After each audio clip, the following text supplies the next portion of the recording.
JB Knowledge Podcast Network. On episode 84 of the Insurtech Geek Podcast, talking about digital vehicle inspections with Jim O'Brien from Ravin AI.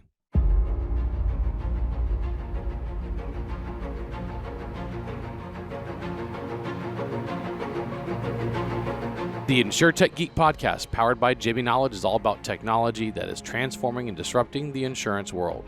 We'll be interviewing guests and doing deep dives into specific technologies that we see changing the industry. We're taking you on a journey through insurance tech, so enjoy the ride and geek out. And here we are as we record this. It is Friday, April 8th, 2022. I am joined by two fellow Texans, Rob Galbraith over in San Antonio, Texas. Rob, how's it going? It's beautiful, James. This is a wonderful time of year, springtime in Texas. The bluebonnets are out, but for any of you affected by allergies, it has been the pollen-ocalypse. I don't know how to say it, but I've seen it on Twitter. Just the trees, just this. I mean, it's honestly so thick you could shovel it in a lot of cases. So it's making many of us miserable. Yeah, this is the time of year that I triple dose on every allergy med in the cabinet.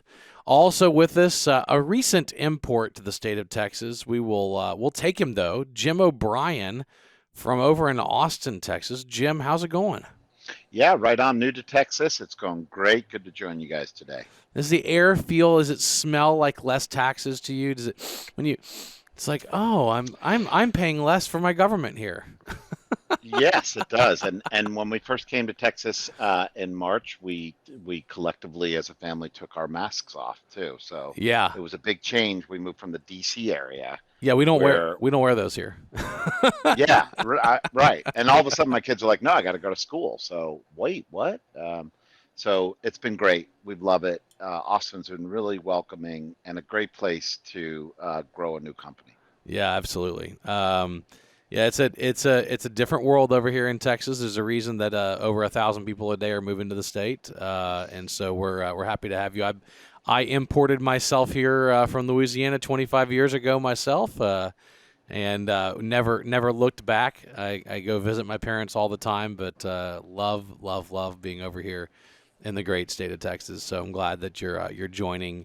Rob imported from Michigan. I came from Louisiana. You from DC area. But hey, we're all here. So let's talk about some Insurtech. Before we do, I want to remind everybody out there in listener land, if you're watching this on one of our live streams on Facebook, Twitter, LinkedIn, or on the video channel in Vimeo, you can actually subscribe to the audio version by texting Geek Out to 66866. That's GEEKOUT, Geek Out, to 66866. Make sure you never miss an episode of the Insurtech Geek Podcast by texting that now.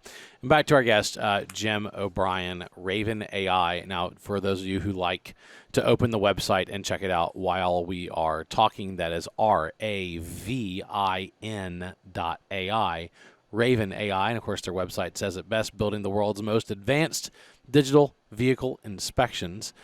With us today, again, Jim O'Brien. He is the general manager of North America at Ravin AI. He is currently in Austin, Texas, and Jim has an interesting background. I'm going to ask him some more about it, but Jim, you've spent some time in the automobile business, both as an EVP and division general manager over at TrueCar. You were at Audi of America for 3 years. You were at Sonic Automotive, Lane Logic, Open Lane, iMotors.com back in 97 to 2000. Of course, that's when we put the letter I in everything and the .com behind everything during the .com boom, and we'll have to talk about that. So you've been around. It looks like it all started back at A.T. Kearney, where you were focused on automotive strategy, and then ended up going industry after being a consultant. But let's wind back even farther than that. You got a degree in philosophy, which I want to talk about for a second, from Wittenberg University, and then you got an MBA from Wake Forest. So tell me, where'd you grow up, and what led you to get a degree in philosophy? I grew up in Connecticut, and I ended up at Wittenberg because I really wanted to play lacrosse in college. So that was driving that decision. And then when I got to college, I realized I need to choose a study beyond playing lacrosse. And philosophy was something, my dad really encouraged me to be a good thinker. And I found early on that the logical approach to breaking down arguments, to understanding um, the Socratic method and other things, was a very good fit with me. I'm really a true operations guy, and so I found operations in philosophy, and I actually found it really interesting and exciting to combine with lacrosse. Yeah, sure. And sports. There's a lot of philosophy involved in sports. A lot. Um, I think philosophy touches every. If you really are a student of it. I had a really transformative computer science teacher in high school named Ron Dupuy, and he spent 30 to 40% of the time in our computer science classes for 4 years in high school, because I went to a high school for engineers. It was a very Nice. technical high school, but I did 4 years of comp sci. He spent at least 30 to 40% of the time on philosophical debates, because he actually had a undergrad and a master's in philosophy. He actually went to seminary, a Catholic seminary, just didn't graduate because he didn't become a priest, and he went into teaching. And so we spent a lot of time talking about why we do things, not just what we do when we build software, but why.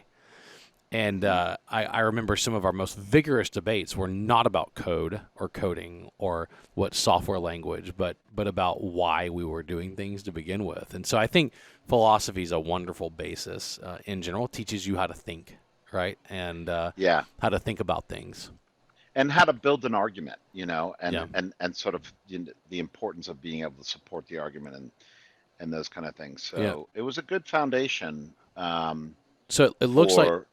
Go no, ahead. no, it was a good foundation for what came later, right? Because it looks like you jumped Yeah. straight into consulting and advisory, right?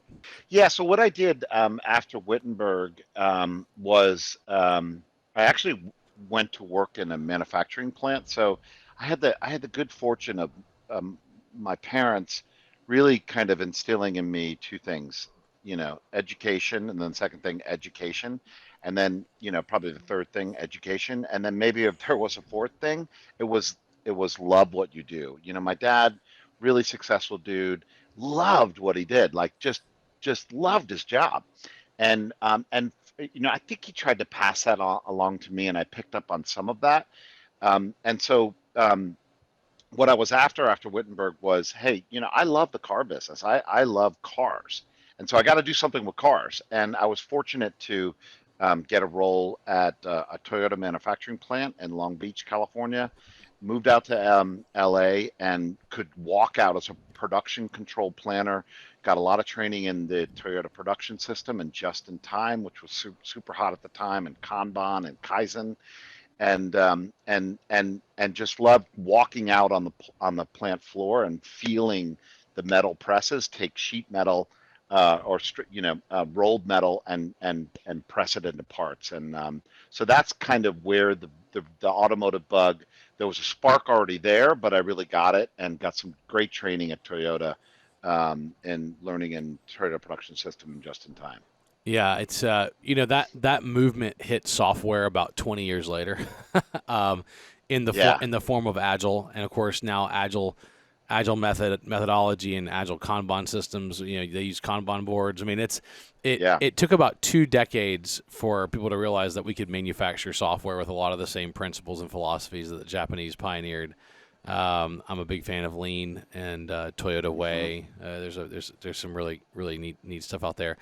What led you through the automotive? So you went to be a consultant, and then you decided to go into industry and actually start working for some of the companies you were consulting with. I mean, what was the transition there? Yeah, I had I'd spent the year between my first and second year of business school. I worked at JD Power in Tokyo, of all places, and so had always kind of stayed in the industry. Even when I joined AT Kearney, I was with the automotive practice most of the time, and did things mainly in kind of C-level suite. Like AT Kearney projects typically are with people thinking about strategy and penetrating new markets, and continue to get a lot of training in how difficult strategy is, and how important it is to to understand, facts have to be supportive of some of these strategic choices.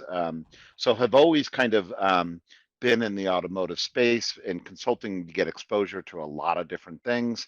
And then I left consulting to start to join the iMotors team, and that's when I got the startup bug to combine with all that. Yeah, well, that was during the .com boom.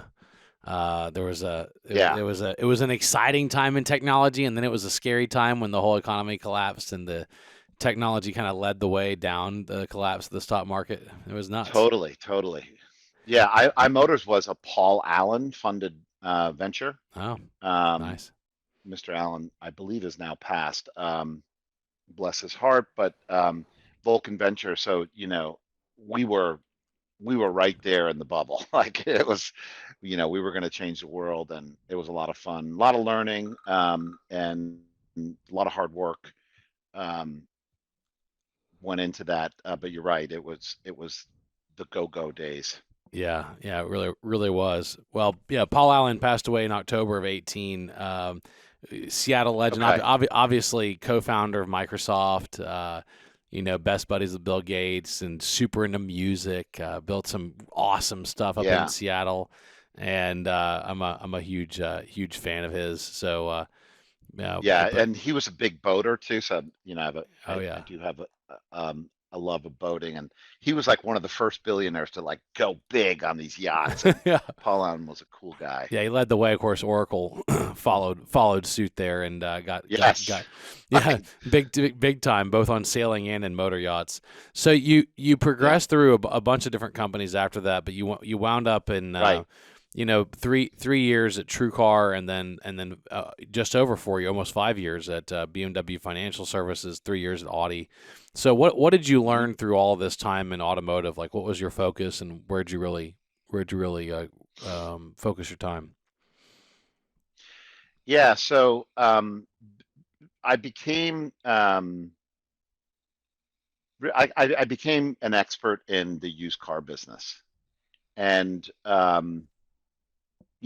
I had to explain to my mom over time, who also has now passed, and I had to explain to her that that that's because the used car business is really what is the heart of the business, and used car business really is kind of what makes a lot of things tick in the auto business. So really, I started to gravitate more and more to projects and to opportunities around the used car business, and then developed a specialty, a knowledge base around combining technology. So much was going on with dealers changing and the websites becoming more and more important as your first showroom. Your website is your first showroom.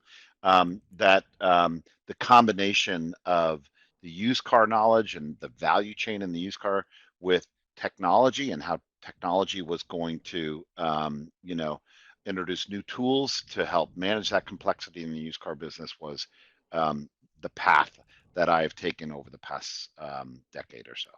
Awesome. And so let's go to Raven then. Sure. Tell me what Raven does and why you chose to make it your home for the last almost 2 years. So what Raven does is allow a non-professional to do a professional vehicle inspection. And so that opens up a whole bunch of new opportunities, right? The way that we do that is through artificial intelligence and computer vision. We develop proprietary algorithms that allow what I call a robot, a machine, to interpret via any mobile device a vehicle's condition. And so as soon as you are able to provide that technology, um, you, me, my wife, pick somebody, can use their phone, their mobile device, to complete an inspection that we normally would have had sent a professional, someone who knows how to walk a used car, out to perform. And so I thought that that was a fantastic way of me in doing one more startup in a great area of the business that I know very well. And I really like the leadership. So I decided to join Raven based on that market opportunity, but also based on the team that they had in place. Automotive inspections can be done for a lot of reasons. Can you walk me through all the use cases of why you would conduct an inspection of an automobile? Yeah, really, if you think about the vehicle value chain, sorry, the life cycle of a vehicle, there's an inspection that can happen in each of those. So a car rolls off the factory floor when it's new, so it's born, and the vehicle is imaged, and an inspection is done to make sure that the vehicle is delivering, to the new car quality standards. Then the vehicle is transported to the marshaling center and then ultimately the dealership. In both of those pickup and drop off points, the vehicle is inspected. The vehicle is then delivered to the customer. The customer obviously walks the vehicle and expects the vehicle to be in new car condition.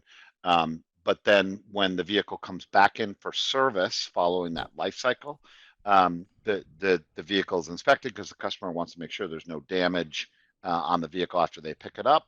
But also the dealer uses those inspections to, help position different RO items for the customer, repair order items to the customer about, hey, do you want to get this wheel fixed? Do you understand what the sensor is saying about the condition of your car, et cetera? So just kind of following up on the idea of use cases, can you share a little bit about what your value prop is at Raven for the insurance industry? Yeah, so for the insurance space, what we do is speed uh, claim resolution, right? So the insure partners that we're working with, it's all about how quickly that claim can be resolved, right?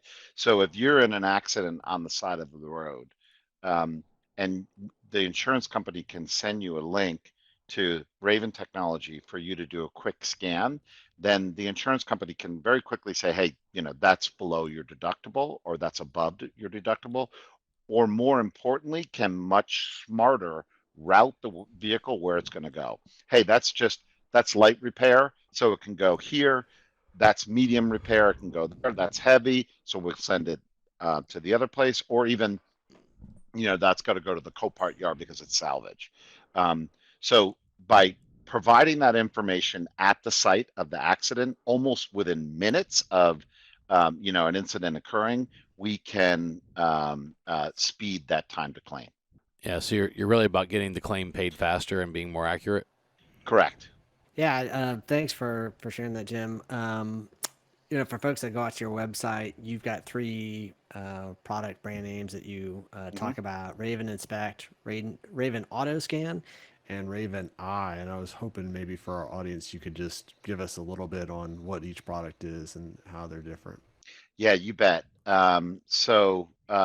Raven Auto Scan is an application where we use stationary cameras.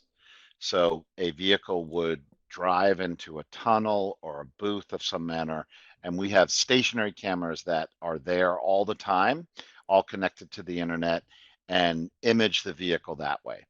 Um, a Raven scan is when that similar algorithm, similar AI is used but deployed through a mobile web app.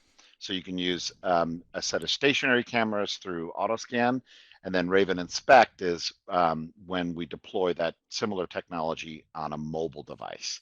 The I portal is how you interpret those results. So oftentimes, because we work with large organizations, we'll simply API a feed to them on all of the elements of the condition report.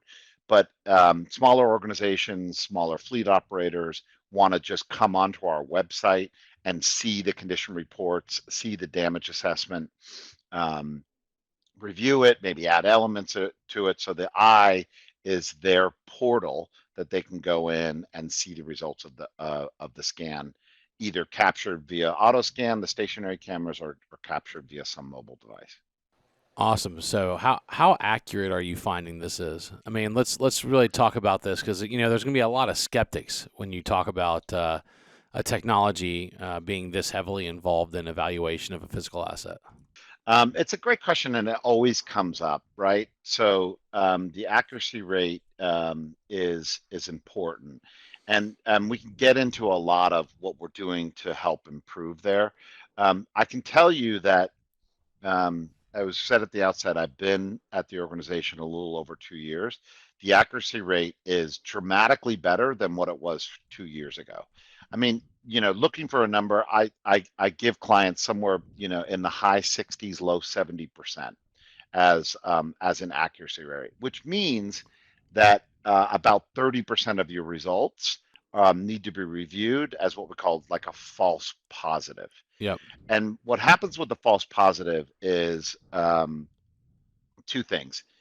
The first one, there's four elements to each damage candidate, right? So the elements are the location, the part, the severity, and the type of the damage, right? Scratch, dent, nick, whatever it may be. So that 70% accuracy is when we're getting all four of those elements correct, and that 30% inaccuracy is when we may have one or more of those incorrect. So even with the 30% inaccurate, if we use those numbers as our guardrails for the discussion around accuracy, you may have three of the four elements right, and so the users are finding that adjusting to the false positive, there's still a pretty big leap forward in using the technology, although the robot isn't perfect and it needs to have some guides, right? So the other thing I wanted to talk about briefly on accuracy is really where Raven differentiates itself. So we have AI that operates in the cloud, and then we have AI that operates in the browser on the mobile device itself. So by operating in the browser on the mobile device itself, it becomes a part of that mobile scan experience, and we can guide the user. We can sort of nudge the user in helping the AI interpret the condition of the vehicle. And we think that's a bit of a game changer. And we're excited about the early reaction from our early clients about interacting with that, what we call the front end AI, which is operating in the browser, versus interpreting the results, where most of the rest of the industry just sort of delivers the results after the back end or the cloud-based AI has interpreted those images. Yeah, and we're seeing the emergence of a lot of this type of hybrid computing, where you have because of the power of local processors and chipsets that are on mobile devices, you can actually perform a lot of the computation that you need to do actually on the device itself, which is fantastic for speed and wait times. You can offload server tasks. So from a technology perspective, it's I think it's really exciting what's going on with mobile computing and really mobile chipsets and processors. Is why I was like really jacked up and excited about the Apple M1 chipset, because it's so powerful, and they have dedicated chipsets just to AI functions, which is getting pretty exciting. The interesting thing that we're finding in the many conversations I'm having with clients is with modern browsers, there's a lot we can do right there in the browser. So what's really pretty cool about Raven is because it's a web app, right? And invoking an instance of the web app as part of another native app, or even some web-based flow, becomes pretty easy, and it really checks a lot of boxes, right? There's not a need to download a native app to produce a Raven scan. Instead, we can just, as long as you can open a browser, and even when you open a browser, we can operate and download the software to the browser itself. So if you don't have a connection, you can still complete a scan, because at the end we see consumers using this technology to walk their vehicles, right? And you're only going to do that on a car at the most maybe once every 3 years. So you're a one-time user. No point in downloading an app to do that. We can invoke it right through the browser. Yeah, Jim, it's fascinating stuff, and really exciting just to kind of see right where the future of computer vision is heading in the auto insurance space. So, from an insurance perspective, where are you generating the most interest and adoption? Is this carriers? Is it CPAs? What kind of things are they looking to use it for? And then are there things that they're asking you that maybe you don't have today at a Raven AI, but you're kind of looking to develop in a future product roadmap? Yeah, I mean, clearly they they want um, the UX to be um, farther along so that the one-time user can do it, right? And the way we positioned it is it takes a little bit of finesse and understanding to learn how to use the technology correctly, right? So the developments ahead through user experience and on-screen guidance, et cetera, will get us to that point. So clearly they want that ability, and consumers want it too, and we're really pushing us hard to get to that. Hey, how do we get the guidance perfect so that anyone really can do that scan? Because what we find is you need to use the app a few times, 3 or 4 times, to get really good at it, right? And so that one-time user is a challenge that we're still facing, and clearly something that that clients want now. And it clearly is carriers that want this technology in place. It's interesting. Most of them have tried something, right? And like I said, 2 years ago, the accuracy rate, was in the 40s, and now, we're somewhere in the high 60s, low 70s. So they understand that there's this journey, right? and and they understand that things are happening quickly, so they have to check in frequently. Whether or not they selected you, they need to sort of, hey, check in with you to see, well, what breakthrough have they you know experienced. And so it's a pretty cool sales process, because it's often a discovery. Hey, we wanted to check in with you. What's the latest? Tell us where this thing is going. And I think most of the companies have understood that and said, hey, we need to have our toes in several different ponds. Not sure who's going to win this race, but we need to be in contact with people like Jim O'Brien so that he can explain to us and keep us abreast of where the breakthroughs are happening, and then how the breakthroughs can be applied in their environment. It's a very open thing. And so that's encouraging and makes my job fun every day.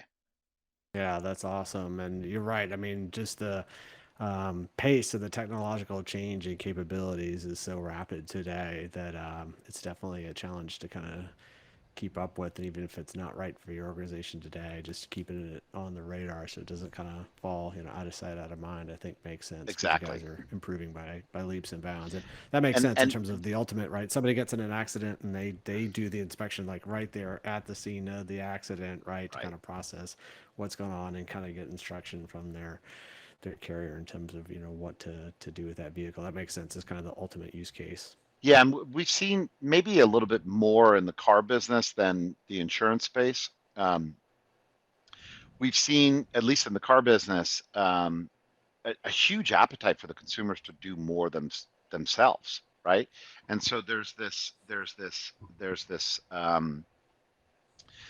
expectation that I should be able to go online and buy this car online and have it delivered to my house, right? Well, actually being able to do that is what we learned in COVID. Wow, there's a lot to do that we need to actually get that done.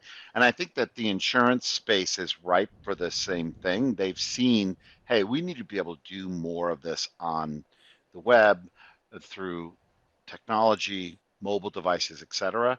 And it's really caused this leapfrog ahead. And, people in the car business have said it really, compressed what we thought was going to take 5 years. It took, 12 to 18 months because we had to do it. And I think the insurance providers that get that will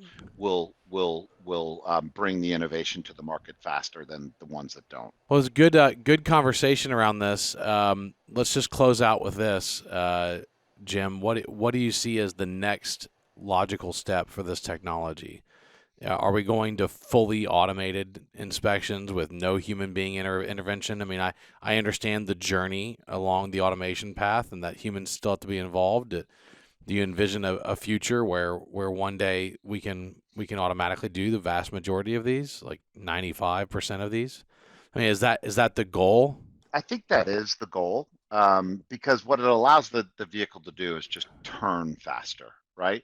So wherever you have these places where the car is stuck, right, where the car isn't moving to its natural next step, in the insurance space, that's either through the claim management process. In the used car space, it's either, hey, moving into reconditioning or to retail or whatever it may be. Adding automation to those steps is going to free up any bottleneck along the way. But in terms of the innovation, I think that there's this expectation that everything's just automatic. So just give it to me, I'll wave my phone at the car and there's a condition report, right? And we've had a lot of consulting to do that. No, it doesn't work like that. Like you do need some guidance to show the machine the vehicle correctly. We talk a lot about what that in our business we see flip-flops, right? So if someone's out scanning a car and you point that phone down, you're going to get an image of the flip-flops. And that might have been because their dog ran out or they got a phone call or whatever it may be. And using the artificial intelligence and the computer vision to guide the user how to interact with the robot is really the space that will deliver ultimately to that vision of, hey, it becomes automatic. And I think that's what we've learned. That's where the marketplace, I think, will be going, and where I hope Ravin has a big place in leadership position there. Well, thank you for the discussion today. Again, it's Ravin.ai, RAVIN.ai. We do need to move on to news. I've got two quick stories that I thought would be relevant to discuss today before I hand it over to Rob. Policy Genius, which again is a tech platform for insurance shopping, has launched an insurance product in collaboration with Forrester's Financial. So the product is called Forrester's Your Term, and it provides consumers with a new way to access life insurance quickly with underwriting decisions in less than 24 hours. And again, this is for larger policies like $100,000 to $1 million.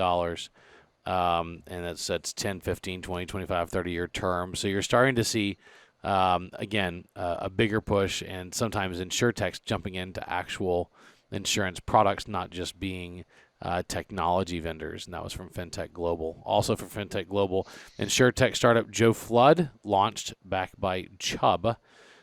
This is Joe Flood Insurance Brokerage, JFIB. They launched a tech-based flood insurance wholesale brokerage backed by Chubb, and they announced their status as a cover holder of Chubb European Group, and so they're going to be releasing a quote platform. Technology will provide quotes and rate comparisons from many carriers and getting into flood. And so, again, it's good to see. And when we talk about Insurtech, it's a massive space because you really have a lot of innovations in every line of business and then jurisdiction too. So you have you could really do a whole show just on certain lines of business because of how deep it is. So you're seeing movement in health and life, and you just saw an announcement about life insurance, and of course this is just an innovation around flood insurance. So good to be seeing all the different niches of insurance do their thing and innovate and try and not only digitize but really radically change the experience for the customer. Rob, what do you got this week? Yeah, absolutely, James. So I've got a couple items this week, and I always love giving our audience updates on previous guests and companies and how they're doing. So this week in the news was Sigo Seguros. We had Nestor Solari on a while ago, and they announced a fundraising round of 5.4 million. This follows kind of an initial pre-seed financing at 1.5 million 10 months ago. Just to remind you guys, they founded in 2018, based in Austin, Texas, and they provide auto insurance really targeting the Spanish-speaking community. So they're live here in Texas as of August of last year and looking to expand to more states in 2023. And they really kind of refined underwriting, removing predatory tactics and fees, have a mobile first solution. So just really targeting kind of this underserved community. So congratulations to Nestor and the whole team at Seco Securities. Always excited to see their progress. And then the other item I've got this week is kind of speaking of flood, James. This has come from RMS. They said that non-modeled disaster losses are a growing component of insurance claims, and this is definitely something that got my attention. It's in their report that came out, 2021 catastrophe year in review, and they said that a lot of secondary perils, which tend to not be modeled, are a lot of the secondary effects that follow a primary peril, such as hurricane-induced flooding, storm surge, hailstorms, tsunamis, and fire following earthquakes. And we're just seeing that these events are a lot more challenging to really kind of get our arms around from a cat modeling community. And they're really increasing the price tag for insurers. Even things like contingent business interruption, infrastructure damage, supply chain disruptions, of course, that we've seen, and demand surge, and even cited the winter storm that we've talked about quite a bit, James, that we had back in February of 2021, is really seeing a lot of losses that were kind of unexpected or unmodeled following that, relative to the failure of our power grid here. So just feels like the costs are ever rising despite all the technology, and our ability to kind of get a handle on risk is still a work in progress. I want to remind you, the other thing nailing the cost is that it's costing a lot more money than the original replacement cost estimates to repair damaged cars and buildings. And that's really hitting bottom lines hard at insurers, that the just the raw repair material costs, lumber costs, labor costs, they've all gone up. 7% inflation is BS. We're at like 15. We're not, the official rate is garbage. We need interest rates to move up a full half point to a point right now, and the government has to stop deficit spending quickly and cool the economy down, because it's gonna continue to cause premiums to have to go up to pay for all the expanded losses. By the way, back on Nestor Solari, if you don't follow him on Twitter, you should. He is an incredibly entertaining and vociferous user of Twitter. So I've followed him since our initial interview, and he let's just call him an active Twitter user. He's about as busy as Mr. Musk. He likes to be on it. He's a great guy, quite a character. Yeah, he is. And I'm in other Twitter news, I'm excited. Elon bought about 10% of Twitter, and got himself on the board, and it said significant changes coming soon. And I think it'll be a win for censorship, for actually not having censorship.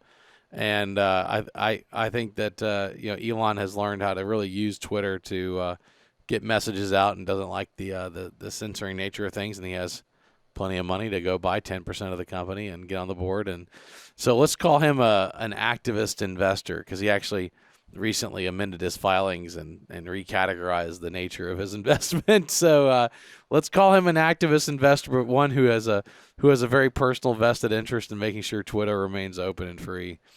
Also news for all my insurance friends out there, of course, this week is the Masters. Yours truly just flew back from Augusta. Got to catch day one. Tiger is there. He looked great. He had a hard time bending over and kind of looking at his lie on the greens, but other than that, he looked really, really good. And it was an absolutely packed, and I mean packed, day one. The Thursday looked like a Saturday or a Sunday. So, Jim, I know that you're an avid golfer. It's good to see the Masters back in full form, isn't it? It's just awesome. And, it reminds me like how much I enjoyed watching Tiger 10 years ago. And, I know he's had his ups and downs on a personal side, but the reason I love the guy is because he's an awesome golfer. Yeah. And so I can't get enough of it. Like, I've got it on record. Don't tell me about any scores today, because I can't wait to watch it tonight.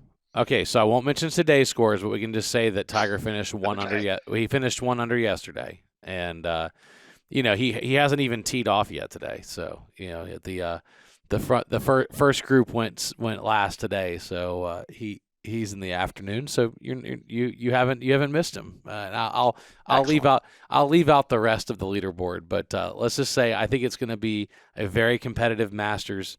I'm very excited about it. I hope all my friends out there in insurance land who like golf are excited about it as well. It looks to be a very interesting year. And I can tell you this, having just been there because I went for the practice round on Wednesday and then day one on Thursday, it's packed. There's a lot of people there, and they are very excited to have golf back. Yeah. And it was I've never been before.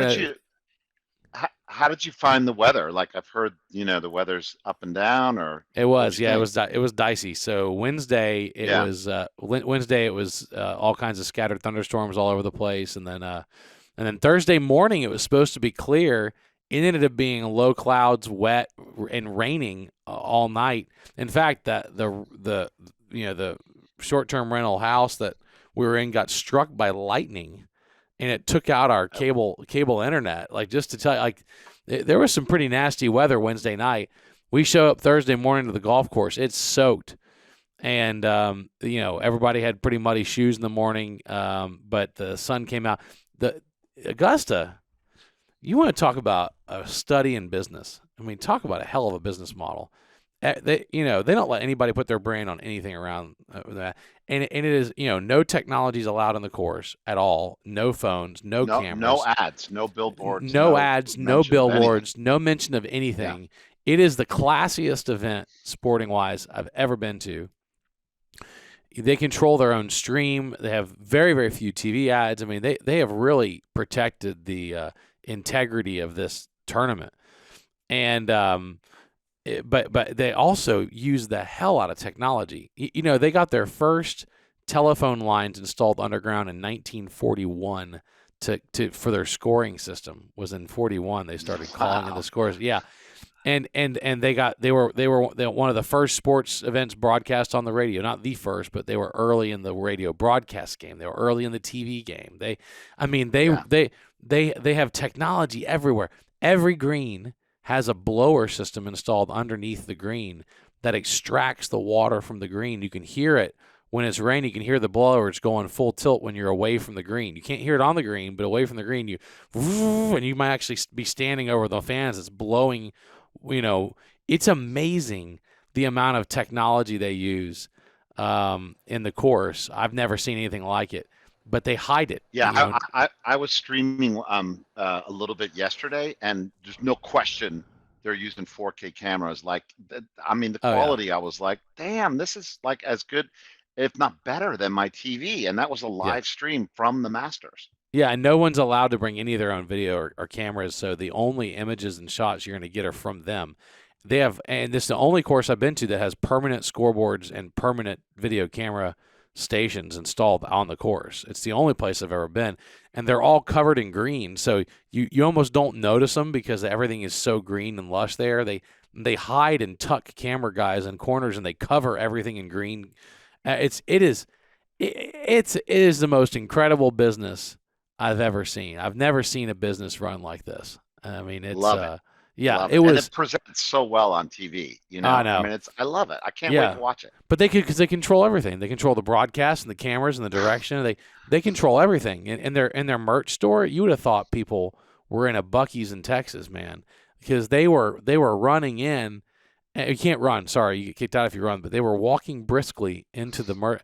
And the word is that they sell $1 million an hour of merch, $1 million an hour of merchandise. Oh my gosh! Wow. And I believe it. From what I saw, I totally 100% believe they actually do that kind of volume. It was. Yeah, it looks like you picked up a nice shirt. Yeah, there, got a shirt. I got a lot more than a shirt. Yeah, I got a lot more than a shirt. Good. Yeah, everybody does. I mean, you go and they still keep the food prices the same as they were 50 years ago. So. The pimento cheese sandwich was $1.50. The chicken sandwich was $3. The chips were like 50 cents. I mean, it's. Yeah, I read that the supply chain kept them from doing some sort of peach ice cream sandwich or something. So you missed out on that, I guess. Correct. Yeah, but they've done like it's. I honestly can't say enough about it because it's the most unique Wow, sport. It's the most unique sporting experience I've ever I've seen. had so many people say that, like, when they come back, they're just like, oh, you got to go once. Like Yeah. and that's so great to hear that you had a great experience. Yeah, you gotta go. You gotta go. Just at least once. I will not be going just once. I have to go back now. Yeah, I like going on date. Did you know that Augusta members, their membership goes up for renewal every year. Yeah. So every year you're on the potential list of being kicked out. And that drives this, like, awesome behavior and politeness. Yeah. And if you send the wrong guest, like, that's a reason for you to be kicked off the list, because I'm sure the waiting list is long, right? Yeah. Yeah. So It's not. they just have a good system. Yeah, they got a crazy good system. Anyway, onward and upward. Rob Galbraith, thanks for joining today. Absolutely. Great to talk with you guys. Great to meet you, Jim. Continued success at Ravin. Awesome. And Jim, thanks so much for being here. This has been the Insurtech Geek Podcast powered by JB Knowledge. That's jbknowledge.com. It's all about technology. It's transforming and disrupting the insurance world. I've been your host, James Benham. That's jamesbenham.com with co-host Rob Galbraith. That's endofinsurance.com. Big thanks to Jim Greenlee, our podcast producer, Kara Dalton, our creative producer, and thank you for joining us today. We're taking you on a journey through insurance tech. So enjoy the ride and geek out. See you next week.